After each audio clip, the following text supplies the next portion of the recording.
Once again, welcome back to an amazing video from SN Travel Vlogs to take you through the scenic beauty of Kerala.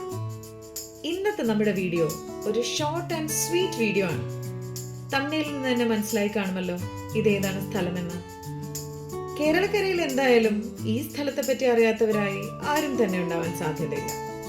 അത്രമേലുണ്ട് ആമ്പൽപ്പൂക്കളാൽ Malarikkal എന്ന കൊച്ചു ഗ്രാമത്തിന് ലഭിച്ച പ്രസിദ്ധി. നമ്മളൊക്കെ ആമ്പൽപ്പൂ എന്ന് ഓമനിച്ച് വിളിക്കുന്ന പിങ്ക് നിറത്തിലുള്ള ആയിരക്കണക്കിന് വാട്ടർ ലില്ലി പൂക്കൾ ഒരുമിച്ച് പൂവിട്ട് നിറഞ്ഞു നിൽക്കുന്ന ഈ മനോഹരമായ കാഴ്ച ജൂൺ മുതൽ ഒക്ടോബർ വരെയാണ് കാണാൻ സാധിക്കുക. ഇനി ഈ സ്ഥലത്തെ പറ്റി അറിയാത്തവരാരെങ്കിലും ഉണ്ടെങ്കിൽ കോട്ടയം ജില്ലയിലെ ലോകപ്രശസ്തമായ ടൂറിസ്റ്റ് വില്ലേജായ കുമരകത്തിനടുത്തുള്ള ഒരു ചെറിയ ഗ്രാമമാണ് മലരിക്കൽ. കോട്ടയം ടൗണിൽ നിന്ന് വെറും 7-8 കിലോമീറ്ററുകളെ യാത്ര ചെയ്യേണ്ടു ഇവിടേക്ക് എത്തിച്ചേരാൻ. അതും വളരെ എളുപ്പത്തിൽ ബസ്സിലോ ഓട്ടോറിക്ഷയിലോ ടാക്സിയിലോ എങ്ങനെ വേണമെങ്കിലും. ഏറ്റവും അടുത്തുള്ള റെയിൽവേ സ്റ്റേഷൻ കോട്ടയം തന്നെയാണ്. വെറും 20 മിനിറ്റ് ദൈർഘ്യമേ ഉള്ളൂ ടൗണിൽ നിന്ന് ഇങ്ങോട്ടേക്ക്. റോഡിൽ നിന്ന് നോക്കിയാൽ ഈ ആമ്പൽപ്പൂപ്പാടത്തിന്റെ പരിപൂർണ ദൃശ്യം ആസ്വദിക്കാൻ നമുക്ക് കഴിയില്ല.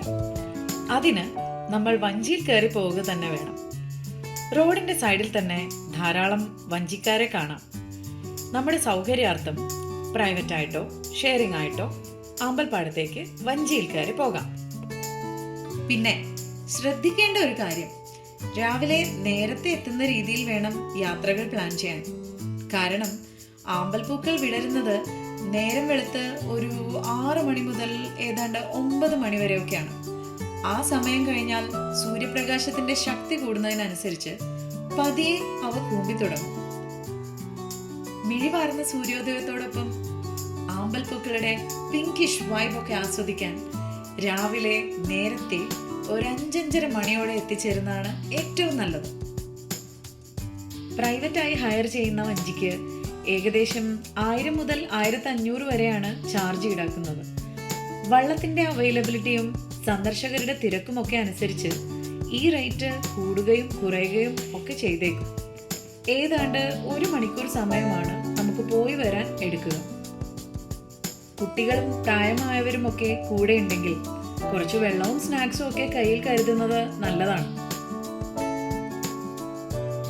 ഇനി നേരം നന്നായി പുലർന്നിട്ടാണ് നിങ്ങൾ പോകുന്നതെങ്കിൽ വെയിലുണ്ടാവും. ക്യാപ്പൊക്കെ കയ്യിൽ കരുതാനും മറക്കണ്ട. അതെ, മറ്റൊരു രസകരമായ കാര്യം പറയട്ടെ. ആമ്പൽപ്പൂവിനെയും ചന്ദ്രനെയും ബന്ധിപ്പിക്കുന്ന കഥകളും കവിതകളും ഒക്കെയല്ലേ അവ രാത്രിയിൽ വിരിയുന്നതിനെ പറ്റി നമ്മൾ കേൾക്കാറുള്ളത്. എന്നാൽ ഇതിന്റെ യഥാർത്ഥ കാരണം അതൊന്നുമല്ല. മറ്റെല്ലാത്തിലും ഉള്ളതുപോലെ തന്നെ എക്കോളജിക്കൽ ബാലൻസിങ്ങിന് വേണ്ടിയുള്ള നമ്മുടെ സ്രഷ്ടാവിന്റെ ഒരു ടാക്ടിക്സ് ആണിത്. വെള്ള, ഇളം ചുവപ്പ്, പിങ്ക് എന്നീ നിറമുള്ള പൂക്കളൊക്കെ രാത്രിയിൽ അവയുടെ പരാഗകർക്ക് കൂടുതൽ ദൃശ്യമാകുമെന്നതിനാൽ പരാഗണം ഈസിയായി നടക്കുന്നു എന്ന വസ്തുതയാണ് ഇവ രാത്രിയിൽ വിരിയാൻ കാരണം. ഈ മനോഹാരിതയ്ക്ക് വശ്യമായ മറ്റൊരു പ്രത്യേകത കൂടിയുണ്ട്. പ്രകൃതിദത്തമായ ഒരു ചാക്രികതയുണ്ട് ഈ വസന്തത്തിന്. സീസൺ തീരുന്നതോടുകൂടി ഈ പൂക്കളെല്ലാം തന്നെ സ്വയം ഇല്ലാതാകുന്നു. കാരണം യഥാർത്ഥത്തിൽ ഇതൊരു പാടമാണ്. കർഷകർക്ക് അടുത്ത നെൽകൃഷിക്കായി ഒരുക്കിയെടുക്കാൻ വേണ്ടി മാന്ത്രികതയുടെ ഈ ജാലക ദൃശ്യത്തിന് താനെ തിരശീല വീഴുന്നു അടുത്ത സീസൺ വരെ. എന്തൊക്കെ മായാജാലങ്ങളാണല്ലേ ഈ പ്രകൃതി നമുക്കായി കാഴ്ചവെക്കുന്നത്. അപ്പോ മലരിക്കൽ ആമ്പൽപ്പൂപ്പാടം കാണാനെത്തുമ്പോൾ അവിസ്മരണീയമായ ഒരു ദൃശ്യത്തിന് മാത്രമല്ല നമ്മൾ സാക്ഷ്യം വഹിക്കുന്നത്.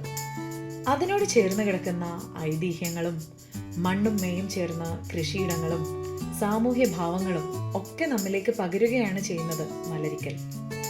അതിന്റെ മാധുര്യം നുകരാൻ നമ്മൾ കുടുംബത്തോടും സൗഹൃദങ്ങളോടും ഒപ്പം എത്തുമ്പോൾ എന്നെന്നും ഓർമ്മയിൽ സൂക്ഷിക്കാനാവുന്ന പിങ്ക് ക്യാൻവാസിൽ ഒപ്പിയെടുത്ത ഒരു പിടി ചിത്രങ്ങളാണ് നമുക്ക് കൂടെ കൊണ്ടുപോകാനാവുക.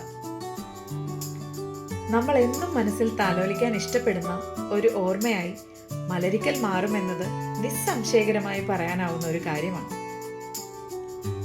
ഈ വീഡിയോ എല്ലാവർക്കും ഇഷ്ടപ്പെട്ടു എന്ന് കരുതുന്നു. ലൈക്കും ഷെയറും കമൻറ്റും ഒക്കെ ചെയ്യുമല്ലോ അല്ലേ?